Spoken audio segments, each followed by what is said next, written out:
So for today's video, I kind of wanted it to be more specific about content creation versus just kind of like daily vlogs, what I'm doing, because there's been a bit of that on the channel so far. This will be valuable to the right person that is in the position where they want to start a content business, but they haven't, or they don't know what to do, and everyone that they see online, they think that they aren't real and stuff. So I thought that, hopefully I can make a more real video where it's just literally what I did to start my own content business and go full time in 1 month.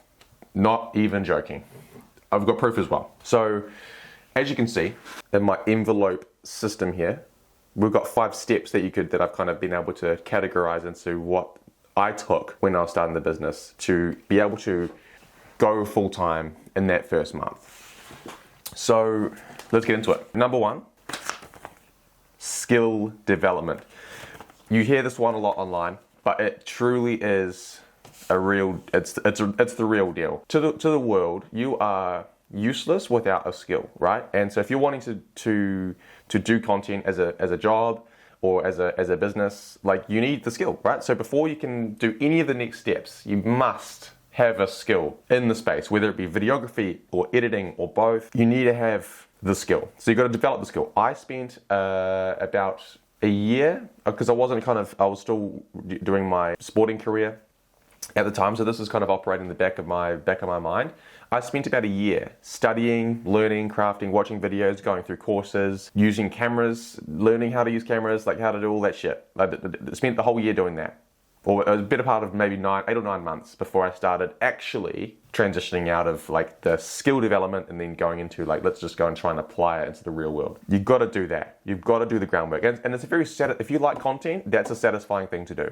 But first thing, get the skill set. Get the skill set. Second one, once you've got your skill set, you need a portfolio. Now, I'm not talking about some massive portfolio on a massive website you go spend all these hours doing, because that's quite frankly isn't what's going to get you business. From my perspective, when I've hired people in the past, I don't care where the fuck they come from, where the fuck they live. All I care about is I'll ask them for their best piece or their best couple of pieces of work. I don't care where it is, if it's just a Dropbox thing, Google Drive link, Instagram, website, I don't care.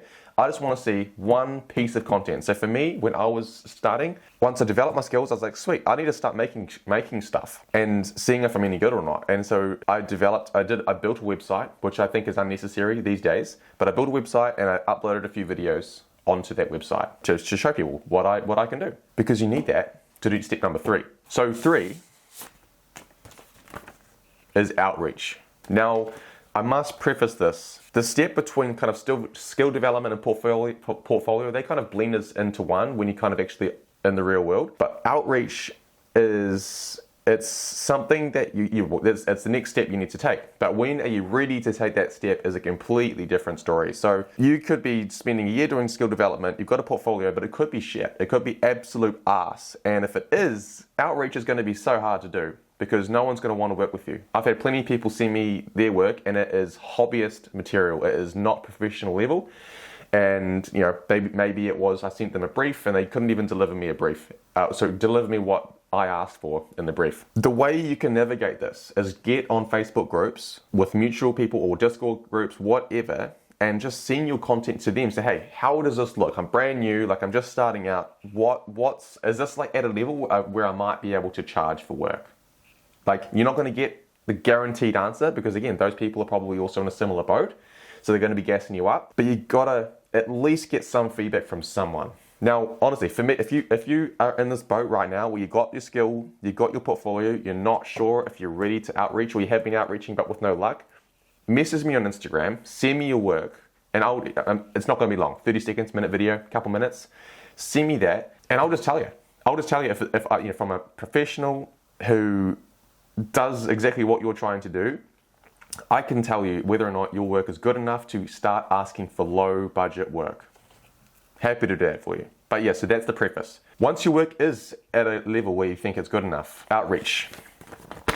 Now for me, what I did for outreach is because I was still with my sporting career, I wasn't entirely sure where I could be physically, so I didn't do the whole outreach in my township. I just went straight to online because I knew there was a ton of online work. Went to Facebook groups. I just went through them in large quantities, anything to do with filmmaking and where maybe clients would be there to get work or to hire people from. And I would just be like, going through the whole thing, trying to see if there's any post with someone that was asking for work that was in a recent enough time span.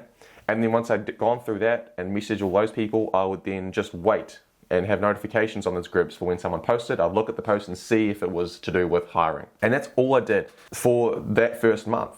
And whether you call it luck or not, I came across 2 clients that gave me a shot that month, right at the end of the month. They said, hey, send me your work. So I sent them the work and then we had an interview.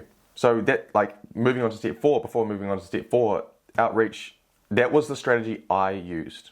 Because it doesn't take much time. You don't have to do sales, like, you know, these sales strategies. Like, it's just, we're at the bottom tier here. We want to just get some fucking basic work, some low paid work to prove that we are worth something. And Facebook groups is great because there are plenty of businesses that use Facebook as a tool to find editors. Editors mainly. It's more localized. You can't be a videographer in New Zealand or Australia and trying to service a client in the US or Europe. It's just not going to work. So that's outreach.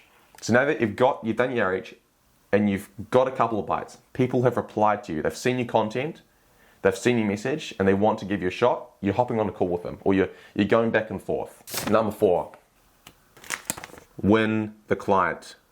To be fair, once they've seen your portfolio, well, you've reached out to them, they've seen your portfolio, they've messaged you back, interested in learning more, that is just about all you need to do. Like, they're going to give you a crack. They're going to give you a crack to see if you can do exactly what they need you to do, as opposed to just seeing what your portfolio is. There is a little bit of a difference. So it's listening to a brief and delivering it. Winning a client, it just simply is, whatever it is, the work they give you, you just got to do a really good job and better than whoever else they've been trying in the past. Because their budget's the same. They know what their budget is, and they're going to try and find the best person that they can find within that budget. It leaves me on to the last step.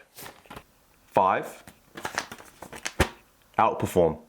Now, winning a client and outperforming are kind of blended as well, just like the first 2, skill development and portfolio. But once you've been given a shot, you've got one shot with that client. If you fuck it, they don't care about you. They're just gonna move on to the next person, right? They're gonna think you're an NPC. So what you need to do is give them a fucking good reason why they should keep working with you. So that can be personal skills, the way you talk and communicate. That's a big one.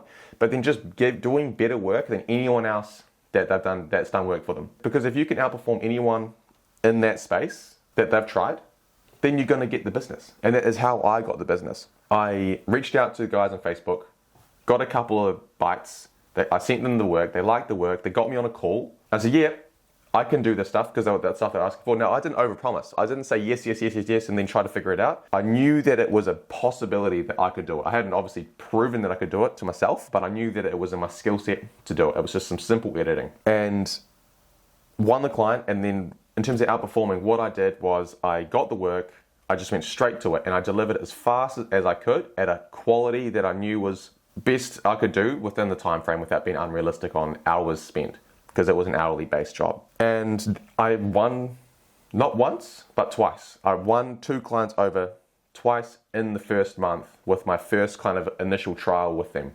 And those 2 clients paid on, well, one more so than the other, but those 2 clients paid me thousands of dollars in the future that year, and well, over a couple of years for one of them. And they were just my first 2 clients. So within the first month of business, of outreach, starting my business, they had not made a single dollar. I found 2 clients. I convinced them that it was worth trying me. They gave me a shot, and I outperformed and over-delivered what they asked for.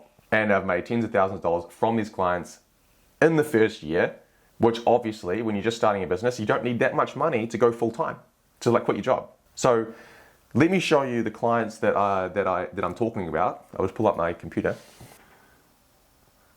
Now, I won't show you everything because, I haven't asked them if it's okay to be sharing your information. But this is one of the clients. And you can see here, some of them are Stripe invoices, so the dollar amount's quite low. But yeah, $225, $815, $1,000, $1,600, $1,000, $356. This was one client that I did that it was about $7,000 of work I did for that client in the first year. Whoa, I'm zoomed in.